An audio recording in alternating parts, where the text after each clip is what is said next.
the law of process. And the premise basically of the law of process is that leadership is developed daily. So leadership doesn't just happen. Leadership is developed over time, and leadership is intentional.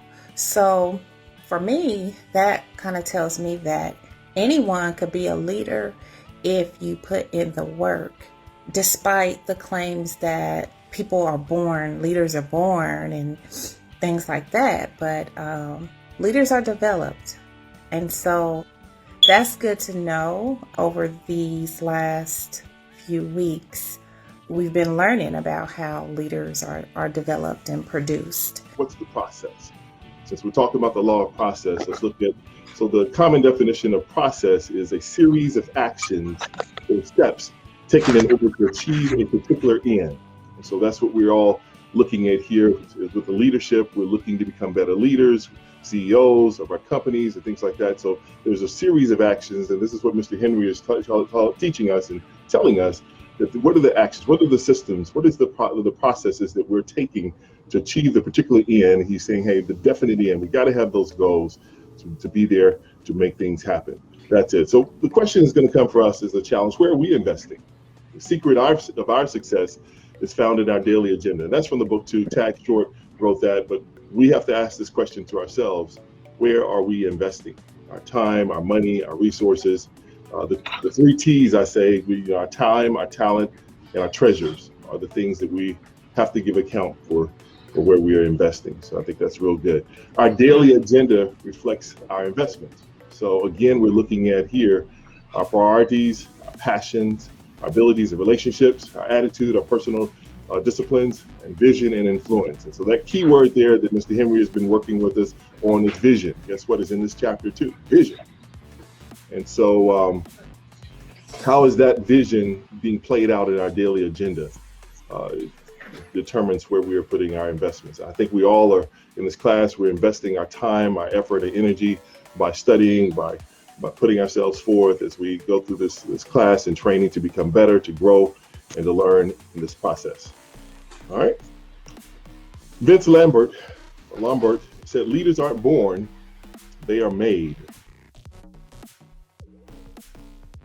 And I'm going to start out with talking about Ann Shiver, who was she was a phenomenal in her time.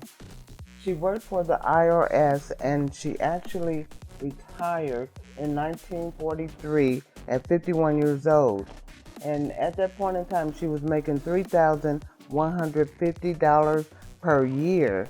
Can you imagine? But the CPI for that amount in today's world is $49,300. And what Ann did was Ann took, she saved $5,000, and she actually turned that $5,000 into $22 million through stock and bond investment. And so the lesson that Ann taught us was the value of holding. So leadership is developed daily, and that means consistent routine. That, for me, is kind of hard sometimes. I'm going to be transparent. I'm working at it every day because I'm in my mind. I'm like, this is what I'm doing today. I'm doing this. I'm doing this. I'm doing this. Just like brushing your teeth, washing your face. I'm having my own building blocks, so to speak. Take the cold shot, just making sure that I'm following the guidelines because I don't want to misstep or be out of order. So the consistent routine, and one of the quotes that I wrote down is, champions don't become champions in the ring, So that's good. So everything that you're doing, you're already a leader. You're bettering your leadership skills. So once you are in that test, that trial, when you got employees that don't show up for work, listen, when you have vendors that are not doing right, when you have, surprises that come, people not acknowledging you. I mean, just different things. You will draw upon those leadership skills that you have now got ingrained in you. You will be so like, I can do. You'd be like, okay, that happened. Let me just ease over here. That happened. Let me ease over. It becomes easy. I have to step my 5:30 game up. Are just beautiful. Oh, thank you, Miss Patsy. You're a loving blessing. Thank you. So it becomes easy to just glide and be. Okay, wait a minute. Is it weave and bob? Help me out. Weave and bob through life's ups and downs. The Word of God tells us, the rain falls on the just and the unjust. Whether you are a leader or not a leader, things are going to happen. So you just got to be prepared. And this is all in preparation. So you become that leader, and then be ready when you have that test or step into the ring. Like they said, champions are made, not in the ring, outside the ring. All right. So then the man of action, T.R. Roosevelt. I had no idea that Mr. Roosevelt was that kind of guy. I did not know he was a man of action. Did y'all know he was a man of action? I did not know that.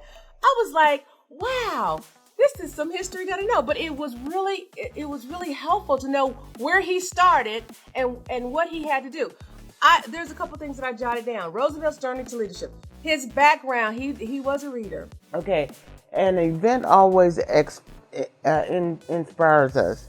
When we go to these conferences and we go to an event, as soon as we get home, we're like, oh, I'm going to start doing something different. I'm going to start doing this. I'm going to start doing that. And that's inspiration. But then a process actually improves us. And, process, it actually takes more time than just going to an event. When we go to an event, it encourages us to make decisions at that point in time. But a process actually encourages us for development. At that point in time, a process is day by day development. Okay? And an event also motivates people, but a process matures people. An event is a calendar issue. When we have an event, we put it on the calendar, and there's a certain time that, we go to an event. But a process is a culture issue, so it takes time to build a culture. An event challenges people when a process actually changes people, and because change takes time, and just like there is said that it takes 21 days to change a habit, so a process takes time to change people. And an event is very easy. You can have an event. Even though the process of putting an event together sometimes takes a while, it's easy, but a process is difficult. So I'm going to give you the definition of process again, which is a series of actions or steps taken in order to achieve a particular end. And I believe that's really important that we keep those definitions, those things in mind, because it helps direct our thoughts, it helps to direct our conversation, it helps us to understand that we're all on the same page. All right. Good morning, Mr. Henry. So how do we do this? We all have heard about Ann Schreiber and how she did it, but the one thing that I want to bring out is we do that one step at a time. And I think if you can admit, like me, we all have been, or still in a sense are, technicians, right? And technicians, as we know, we're very focused in on processes.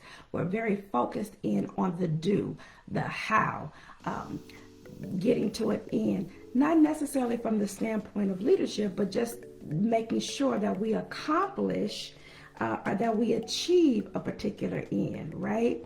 On a specific thing. And so the secret of our success is found in our daily agenda. It's found in our daily processes, what we do on a regular daily basis. No matter how small, no matter how little, all the things that we do combined show where we really kind of are. And so what you can see from a person's daily agenda, what they do on a regular basis, you can see their priorities, you can see their passion, you can see their abilities, you can see their relationships, you can see their attitudes, their personal discipline, even their vision and their influence. And that's something that was just kind of an aha moment for me, because I remember in the old days they used to say that if you wanted to know what a person's passion was or what a person's priorities are, look at their checkbook. See how they're spending their money. See what they're doing with their money, because a lot of times, we'll pay for what our priorities are. So the process of becoming a leader. The process of becoming a leader, it encourages development. Okay? It helps others mature. It deals with cultural issues. It helps people change, and it's very difficult. And so let's look at the process. When we're looking at becoming this leader, are we encouraging development in others, in ourselves? Are we helping others mature, become better, stronger, thinking more cognitively? Are we doing that? Are we helping through cultural issues? That means, are we bringing about a significant change where we are? That fast start school felt different. It really felt different because I wanted different and I desired different. And after the fast start school, I'm driving home from Baton Rouge and I'm thinking to myself, I'm going to take this thing day to day. I'm going to prospect daily. I'm going to make my phone calls. I'm going to get on appointments. I'm going to learn daily. I don't know everything, but I don't have to know everything. So what I'm going to do is I'm going to take things day to day to day. I'm going to get on my activity every single day. And then I'm going to let the chips fall where the chips fall. I'm going to start getting me some results. And that's what I did. I came back and I prospected any way I could. If I had to prospect at work, I could. And I did this thing day to day. And then over time, what started to happen was people started trusting me. They started letting me service them. I started getting compensated. I had a person to come along with me. I got another person that's interested. And that's all because I applied the law of process. This is why I'm even on this Facebook Live in this group. Because one of the people I prospected was Mr. Doris. I saw he had his train like a CEO shirt on. I shot my shot at it. I said, well, if he training like he own his own company, he might need some retirement benefits or something. But I see, instead of me recruiting him, he ended up recruiting me. But that's all for the good, though. But my point is that you can use that event to spark you. But what's going to keep you going, what's going to mature you, develop you, is going to be that day-to-day activity. I had to find out what is it that I needed to become an effective leader. And under phase 2, one of the key things that I highlighted was to be conscious that you are ignorant of the facts is a great step of knowledge. And so that really made me feel good in knowing that in this process, I was actually doing the 5 phases, or starting the phases of process before I even knew that I was starting the phases of process. Does that make sense? I hope so. Anyway, so phase 3, I know what I don't know. Going back to what I was to my illustration, I know that I don't know what I need to do. But there are some things, because I wanted personal growth as well as to be able to grow my business. I knew that I needed to get some help. And so again, this course has been a godsend for me. But I think going through these phases has also helped me to understand that even before this class, I was on the right track. Again, those intangible things will take us to the tangible if we just ask. If we stop and ask them to be drawn to us, pray about them, ask the Lord, show me what I need to do. And he did. The fourth phase, I know and grow, and it starts to show. So I think, for me personally, I'm in between phases 3 and phases 4, because I can see some growth just in the little time that I've been in the class and we've been doing this. I can see, and others actually can see, that I have conversations with about my woman of character. I'm doing some things. We're actually getting ready for a fundraiser, and I am actually applying the leadership or the information that I've gained so far from the E-Myth Mastery and these laws, the law of the lid. How do I raise my lid? How do I how do I raise my lid? And how am I influencing the people that I'm trying to attract or that I'm trying to get on board with my business? So again, the fourth phase, I know and grow, and it starts to show. I simply go because of what I know. But the only way to get there is to obey the law of process and pay the price. And I highlighted that because for me that is a reminder. I have to pay the price of daily obeying this law. Just like we talk about obeying, we know there are certain things, you have what you say, right? The law of reciprocity. We have to obey those laws if we want to see the fruit of them, right? We have to be friendly if we want, and to give if we want to somebody to give to us, right? It's not something we do one time and then voila, it's gonna happen.